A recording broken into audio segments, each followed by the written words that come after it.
Bismillahirrahmanirrahim. Assalamualaikum warahmatullahi wabarakatuh. Alhamdulillahilladzi an'ama alaina bi ni'matil imani wal islam. Ashhadu an la ilaha illallah wahdahu la syarikalah. Wa ashhadu anna Muhammadan abduhu wa rasuluh. Imamul anbiya'i wa qa'idil ummah. Allahumma salli wa sallim ala habibina wa syafi'ina wa maulana Muhammadin wa ala alihi wa ashabihi wa man tabi'ahum bi ihsanin ila yaumil qiyamah. Amma ba'du, faqala ta'ala fil Qur'anil Karim wa huwa asdaqul qailin. Bismillahirrahmanirrahim. Wa idh ta'azzana rabbukum la in syakartum la azidannakum wa la in kafartum inna 'adzabi lasyadid. Shadaqallahul azim wa shadaqa rasulul karim wa shadaqa habibul karim wa nahnu 'ala dzalika minasyahidin wasyakirin walhamdulillahi rabbil alamin. Di awal pertemuan kita kali ini, marilah kita panjatkan rasa syukur kita kehadirat ilahi rabbi, Allah yang maha pengasih, yang tak pernah pilih kasih. Tua, muda, hitam, putih, kaya, miskin, Allah berikan kasih sayangnya. Allah yang maha penyayang, yang sayangnya tak terbilang, yang hingga sampai saat ini Allah masih ridho memperkenankan kita untuk tetap bisa melaksanakan rutinitas keseharian kita dengan penuh rasa nikmat yang telah Allah berikan kepada kita. Amin amin ya rabbal alamin. Dengan harapan dan munajat, mudah-mudahan setiap apa yang kita lakukan, baik yang kita gerakan, bahkan setiap hembusan napas kita sekalipun, senantiasa bernilai ibadah di sisi Allah Subhanahu wa taala. Amin. Baik Bapak Ibu hadirin sekalian,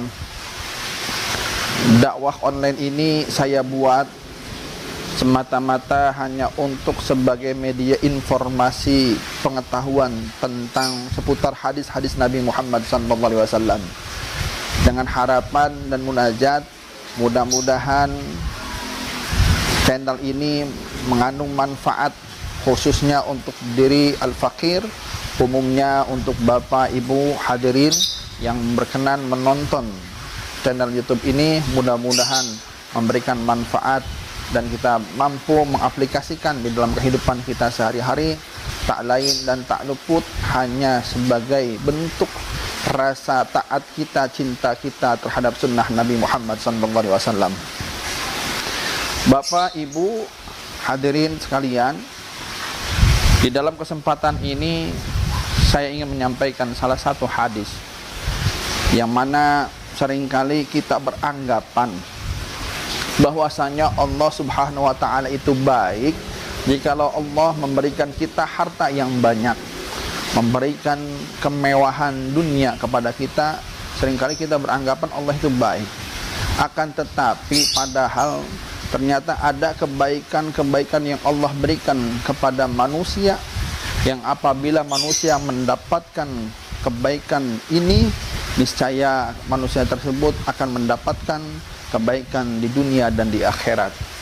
Sebagaimana sabda Nabi Muhammad SAW yang diriwayatkan oleh Abu Abbas radhiyallahu an Ibni Abbas radhiyallahu an qala Rasulullah sallallahu alaihi wasallam arba'un man u'tiyahunna faqad u'tiya khairad dunya wal akhirah.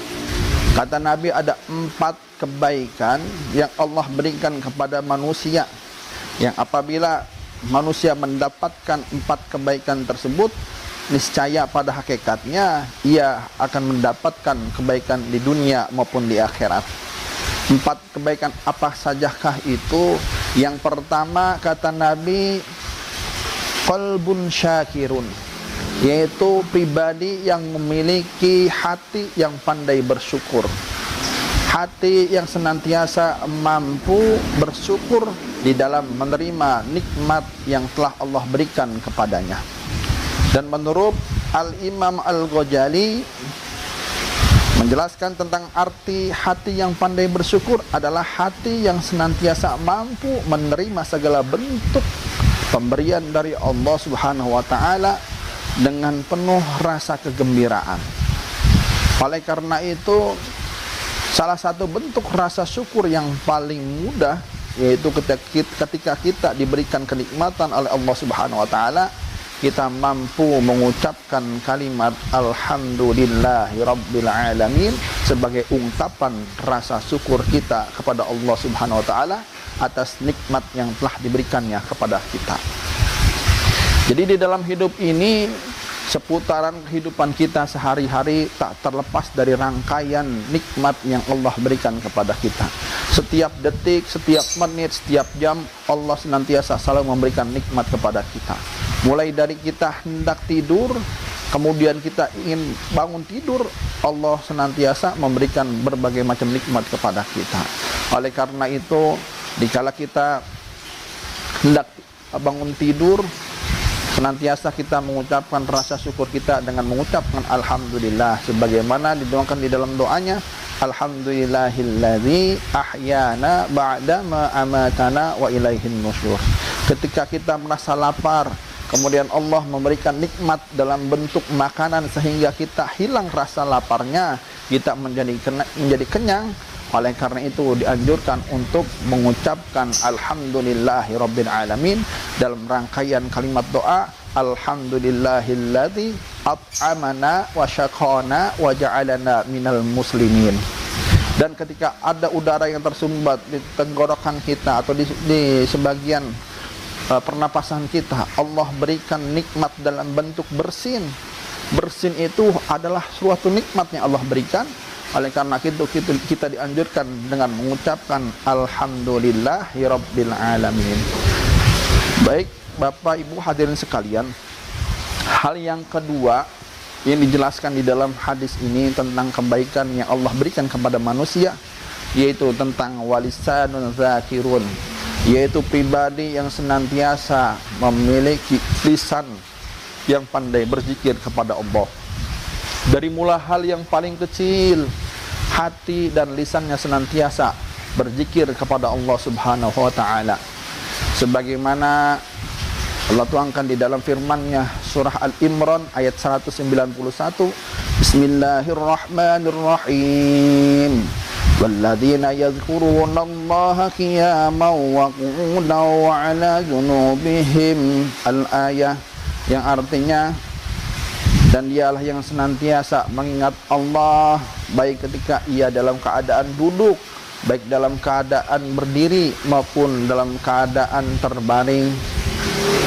Ala bizikrillahi tatma'innul qulub, dan hanya dengan mengingat Allah lah hati menjadi tenang.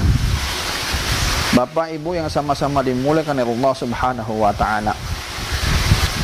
Hal yang ketiga yang disampaikan di dalam hadis ini tentang kebaikan yang Allah berikan kepada manusia adalah huwa badanun alal bala'is sabirin, yaitu pribadi yang memiliki badan, yang memiliki fisik yang kuat, yang senantiasa tegar, sabar di dalam menghadapi ujian yang telah Allah berikan kepadanya.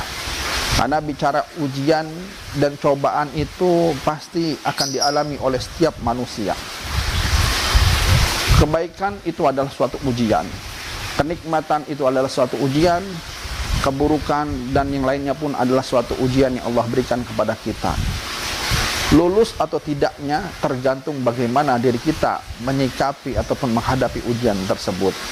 Kaya adalah ujian, miskin adalah ujian, jabatan adalah ujian. Oleh karena itu, di dalam kehidupan ini semuanya adalah rangkaian ujian yang Allah berikan kepada kita. Oleh karena itu, sifat sabar yang Allah berikan kepada kita itulah adalah anugerah kebaikan yang Allah berikan kepada kita selaku umat, selaku hambanya. Oleh karena itu, jikalau kita mendapatkan salah satu kebaikan ini, yaitu diberikan kesabaran di dalam menghadapi ujian ini, sehingga kita mampu melewati ujian dengan baik, niscaya kita akan mendapatkan kebaikan di dunia dan di akhirat. Dan yang terakhir adalah yang keempat, yang dijelaskan di dalam hadis ini mengenai kebaikan yang Allah berikan kepada manusia, yang mana apabila manusia mendapatkan 4 kebaikan ini, niscaya ia akan mendapatkan kebaikan di dunia dan di akhirat. Adalah wa zauzatun la tabghihi khawnan fi nafsiha wa malih, yaitu istri yang senantiasa tidak berkhianat dan mampu menjaga harta suaminya. Oleh karena itu, di dalam pertemuan penyampaian hadis pada kesempatan kali ini cukup sekian. Mudah-mudahan mengandung nilai manfaat, wabil khusus untuk al-fakir, umumnya untuk Bapak Ibu hadirin yang menyaksikan channel YouTube ini, mengandung manfaat untuk kita semua. Amin amin ya rabbal alamin. Wallahu muwaffiq ila aqwamit thariq. Assalamualaikum warahmatullahi wabarakatuh.